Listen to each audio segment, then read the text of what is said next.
Multiplying polynomials. The prefix poly just means many, so two or more.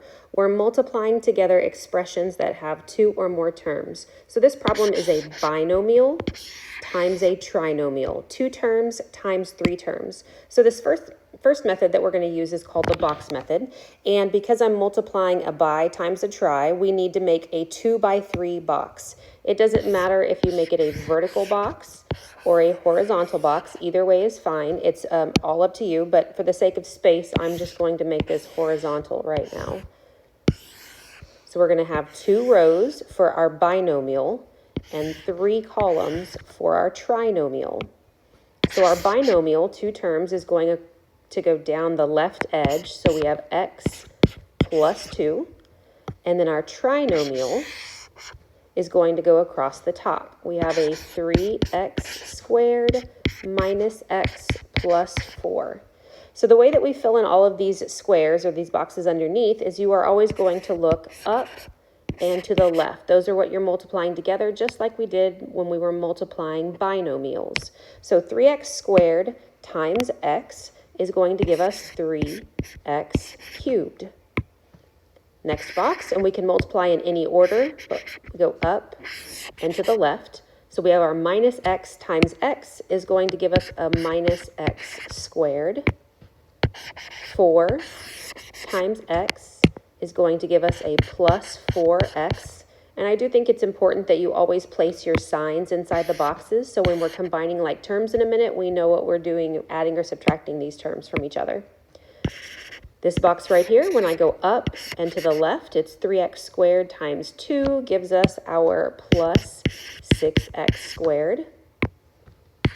This box right here is our minus x times 2 gives us minus 2x. And then our last box right here, 4 times 2 will give us 8, so plus 8. Now that we have all of our boxes filled in, we need to look for like terms. Those are variables or terms that have the same variable and exponent. So I see right here that we have 2 terms that both have an x squared in them. And then I also have 2 terms with just an x variable to the first power. So when we're writing our solution, you want to start with the term that has the highest exponent. So 3 is our largest exponent. So our first term is 3x cubed. And then we move down to our x squared terms, 6x squared minus x squared. And remember, this is an invisible or an understood 1. So 6 minus 1 gives us our plus 5x squared. And then we have our 4x and our minus 2x. When we combine those together, we get plus 2x. And then, of course, our plus 8 right there on the end. That's our box method for multiplying a binomial times a trinomial. The same exact method will work if we're multiplying 2 trinomials together. So because I have 2 expressions that are 3 terms each, we want to create a box that is 3 by 3. 3 by 3. So 1, 2, 3 rows and 1, 2, 3 columns. And again, it doesn't matter where you place each of these expressions. You're going to end up with the same answer in the end. So x squared plus 2x minus 3. This is x squared plus 2x minus 3.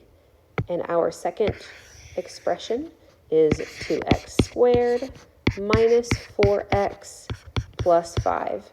And again, you are just going to look up and to the left every time you are multiplying. And you can go in any order. You can start here in the middle, way up here in the upper right corner. I like to do things the same every single time if I can. I'm a creature of habit. So this first box, 2x squared times x squared gives us our 2x to the 4th power. Negative 4x times our x squared, that's going to give us our minus 4x cubed. Then we have this box right here. Our positive 5 times x squared gives us our plus 5x squared. Then we have 2x squared times 2x, which will give us our 4x cubed, a positive or a plus 4x cubed. Then we have our minus 4x times our plus 2x, that gives us a negative 8x squared, or minus 8x squared. We have our plus 5 and our plus 2x that we're multiplying together. That gives us a plus 10x. We have our 2x squared times our minus 3, which gives us a minus 6x squared. We have our minus 4x times our minus 3, which will give us a plus 12x. And our last box, of course, which is a positive 5 and a negative 3, when we multiply them together, we get our minus 15. Now, again, you want to look for all of your like terms. Any like terms you want to highlight or circle to kind of keep your brain straight.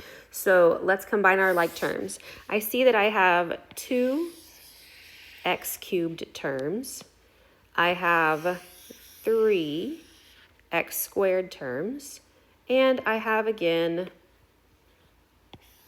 2x terms. Always start with the variable with the highest exponent. That would be a 4 in this case. So we have 2x to the 4th power. Then we have our 4x cubed minus 4x cubed. Those are actually going to cancel each other out completely. They combine to make 0x cubes. But because I have none of them, there's no need to write that term down. I don't have to worry about that. Then I look at my x squared terms, and I have a negative 6x squared minus 8x squared plus 5x squared. Negative 6 minus 8 gives us a negative 14, plus 5 brings us to a minus 9x squared. Then we look at our x terms, 12x plus 10x gives us a plus 22x, and then our minus 15 on the end is by itself.